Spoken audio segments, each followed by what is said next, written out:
Well, our celebration of St. Patrick's Day is taking us right into the kitchen this morning with a lovely St. Patrick's Day cocktail. We're joined now by Chef Rebecca Waldron from Bush's Market, and she's working on this Irish cocktail. And, you were describing it to me, and boy, it sounds like a lot of fun. What are we making today? Well, it's morning. It's early, right? Yes. So I know your friends are already, I could see they're out partying. That's right. Peter Maxwell, off the chain already. Yes. So it is early, though, so I wanted to do a coffee-based cocktail, and the traditional is an Irish coffee, but absolutely, I wanted to make it more of closer to an espresso martini. Okay, so that's what we're going to do. All right. Yeah, let's jump in. Okay, so we're going to start with some cold brew coffee. Okay. So we're using the cold brew that we sell from Rue's Roast Coffee, which is a local Ann Arbor coffee roaster. So we're going to add some cold brew coffee. We're going to add a little bit of coffee liqueur and give it a little kick. Little kick, but the big kick. Right. So there's a little kick, and then there's the big kick. What's the big kick? Right. The big kick is Irish whiskey. I love that sound. I know that. That little pop. Yeah, absolutely. You know something good's happening. So this is Roe & Co. Irish whiskey. This is actually produced right across the street from the Guinness factory in Ireland. Wow, Irish whiskey has to come from Ireland. To be Irish whiskey has to come from Ireland. And so we're going to add our Irish whiskey in there. And then, this is the secret ingredient, is a little bit of Guinness syrup. So we took some Guinness Stout, the most Irish thing you can have, and we simmered that and simmered that and simmered that down to make this syrup. Oh, so that's really just concentrated Guinness. It is straight up concentrated Guinness. So we're going to add that in there, okay? And now we're going to shake that, so super easy.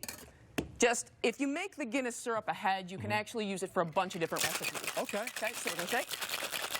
Isn't that beautiful? Yeah, and you can really see, I mean, it's hibiscus. It really does become a syrup. Absolutely. Pour that over some vanilla ice cream. Oh, so delicious. Man. So delicious. So, once we've shaken our cocktail, we're going to pour that into a glass here. And just kind of top that off. Nice and foamy, delicious coffee. And then, since you got to have a little bit of whipped cream on your Irish coffee, we're going to take just some lightly whipped cream sweetened with maple syrup. We're going to add that, right in there.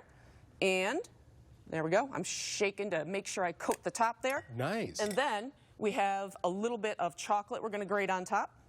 This is like a dessert. Yeah, it is, but it's delicious. It's still a drink, but it is kind of dessert-like, but it's also for the morning. So you have everything kind of combined in there. Which means you can drink it all day. Exactly. Start early since it's got the coffee, and then just keep moving.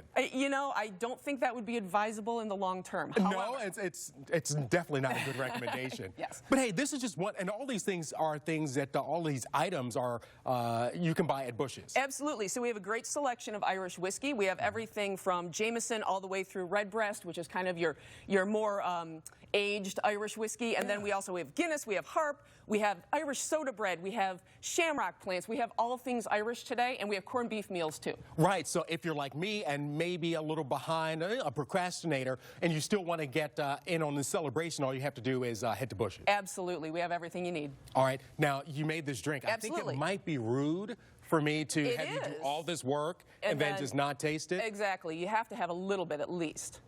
I won't tell. It's very nice. And you can definitely taste the coffee. It's really great, and it's so smooth. You don't really taste the Guinness or the whiskey. The coffee is very nice and forward as well. Well, that Guinness syrup really will play on that coffee and kind of put a little bit of bitter in there, but gives it that beer undertone. Yeah, beautifully done. And it's also a gorgeous presentation too. Well, so thank you. Where are there Bush's locations if folks are thinking, hey, I need to run out there and get some of this stuff and get my corned beef? Well, we are all over southeast Michigan here. So we are all the way out in Rochester Hills, all the way to Clinton and Tecumseh out on the west side of the state. So we have 16 locations. And if you go to our website, it will direct you to one specific near you. That's right. So you're never too far away from a Bush's Market. They have everything you need to know for your celebrations. Now, you are a chef and clearly a mixologist as well. And I see you, I mean, you have, you're very precise with your measurements. Yes. How would this change if, let's say, you're not as precise as Chef Rebecca Waldron? Well, you want balance. Every time you're mixing and shaking a cocktail, you want to make sure that you have balance. And so the measurements that you use will ensure that, you know, I mean, nobody wants a drink that's too sweet. Right, absolutely. And nobody wants bitter. Or too bitter or too boozy. I mean, you want, and everybody thinks, oh, yeah, I want all the alcohol. No, you don't. It won't taste good, and it won't be right. So, absolutely. So, yeah, you really want to tame it with those ingredients, the measures and the mixers. All right. Thank you so much, Chef Rebecca Waldron of Bush's Market. Really appreciate it, and happy St. Patrick's Day. Happy St. Patrick's Day to you as well. Thank you.